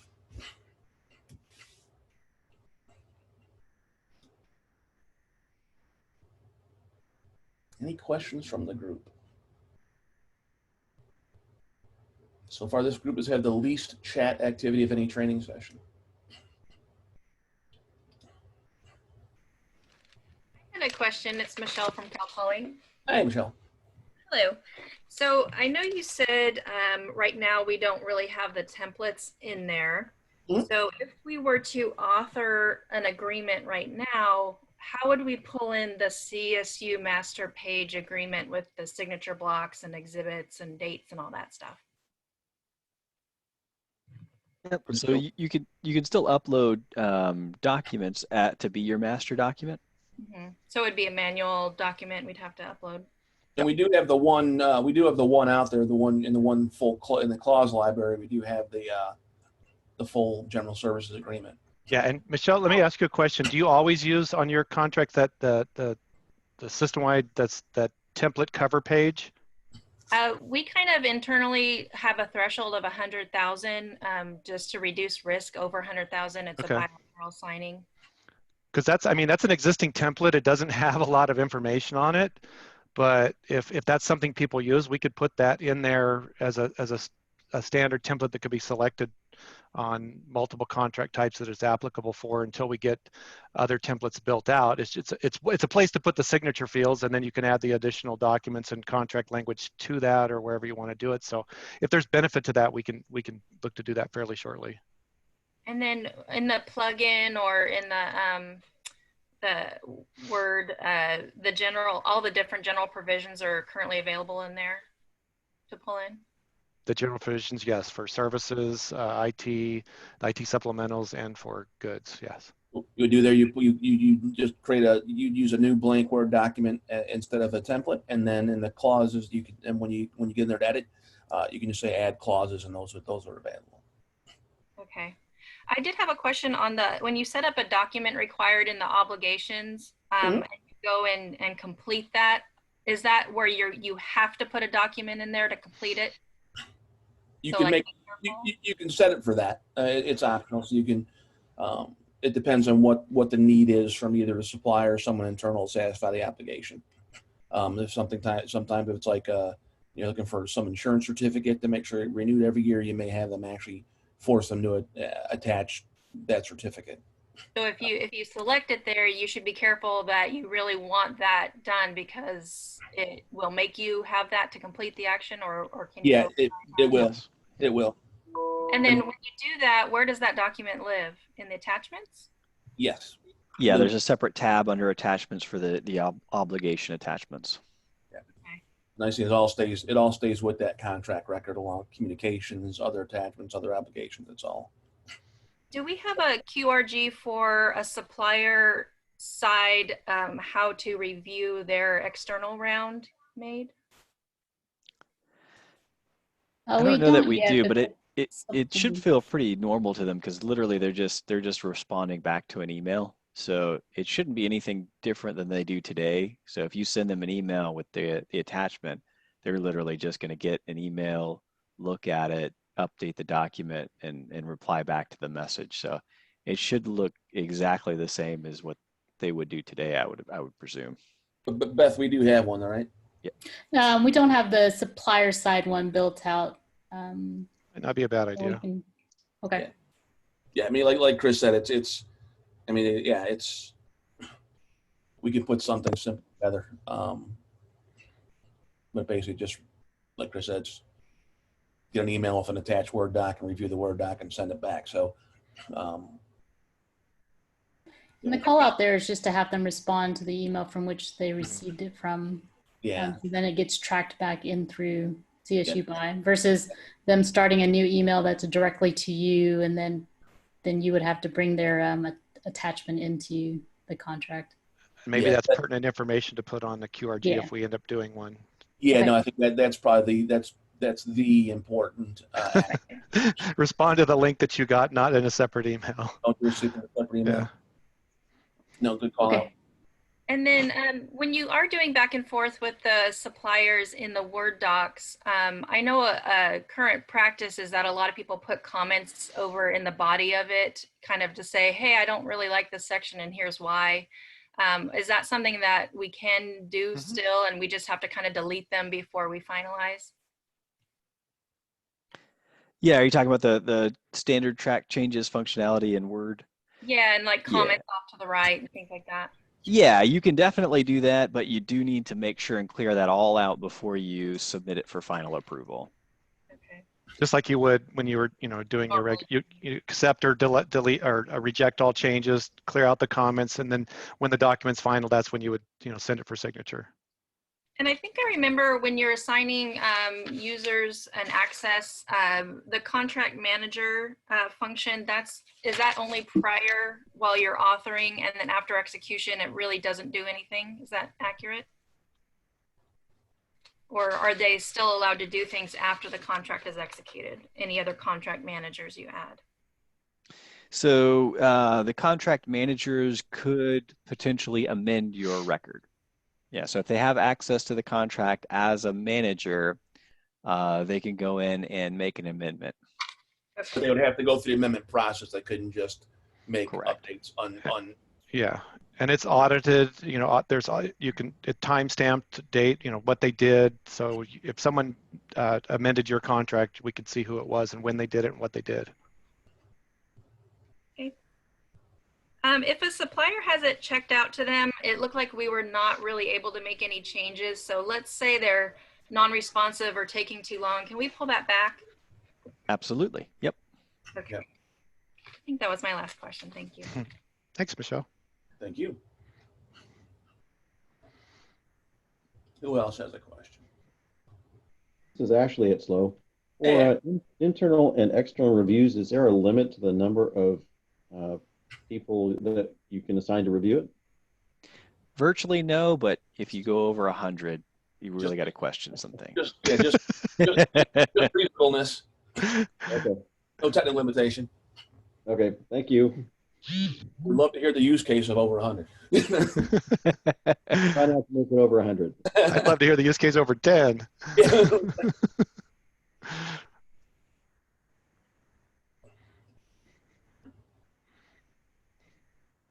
How do we get an authorization code for the Word production add-in? So that it says we do have an FAQ for that for the Word app in production. It's the exact same steps we went through. So it's just follow steps in the job aid, and it's the same steps we went through in test. And just do it in production. Yeah. What I made a note way early in the chat that probably didn't make sense to you at the time. We're asking everybody to log into production now and create that basic profile if you haven't done already, which gives you that shopper role. Over the weekend, you heard Kurt and Chris mention that they're going to be adjusting everybody's privileges to give them contracts access. If you don't have contracts access yet, you will not see in your profile the ability to get an app activation code. So if you don't see it, that means, and you also won't see contracts on the ribbon. So if you don't have permission to contracts yet, you won't be able to get the code yet. Once we give you access to the contracts module, you'll go into your profile, just follow the directions in the QRG for activating the app, and you'll see that app activation code link in your profile, and then that's where you can get the code. A couple other questions here. When will campus be able to put campus-specific templates into the system? As soon as you identify them, we'll ask you to work with Dave and Claire's team, though. The first time you do, right now we're leaning toward more central administration of those templates. So if you can, provide those to us, that's ideal. Yeah, and we haven't had training on that yet. So eventually, we're going to get trained on that. We want to identify, template managers at the campus to get them involved in the training as well. And we can identify a person. We wouldn't want to identify too many people at a campus, but someone who could manage those templates for your campus in your work group. Yeah, and same thing with Chris create the obligation, right? So there's also the ability to do obligation libraries. So as you identify things that you want to create as obligations and all the different parameters, rather than having to rekey that every time, you can save that off to a library. You can have multiple libraries as well. So maybe you have construction obligations or ice cream party obligations, whatever they may be.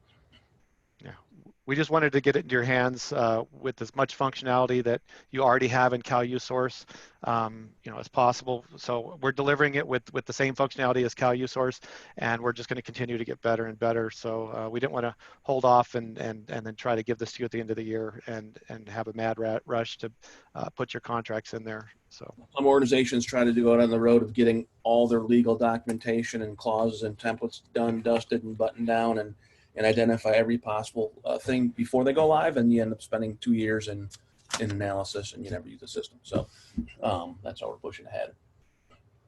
One other question out here is, what are the options for correcting the reviewer changes? It's an interesting question. Chris, I'll let you handle that one. I guess that'd be more of a, if you just don't agree with them, or. Yeah, so there's a couple of things here. If you upload it as a new version, you can always go back to a previous version. Another thing you could do is, if you want to accept or decline individual changes, you could turn on the Word function to track changes, and that's one way that you can do that. So a few ways to do it. One is you just download the old version and re-upload that as the current version. Another way is if you had turned on track changes, you could go in there and just accept certain changes before you moved on. So a couple of ways to do that.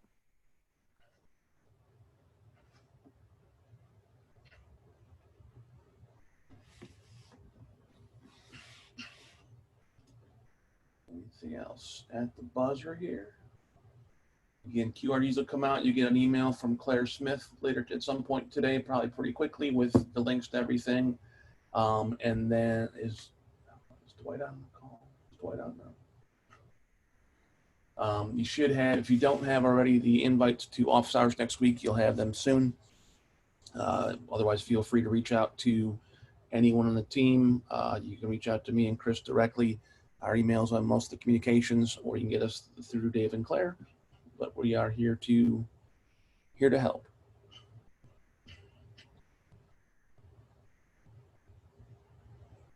All right. If that, we will call it. Thank you, everybody. Have a great weekend. And we'll see you next week in contracts. Thanks, guys. Thank you. Thanks, everyone.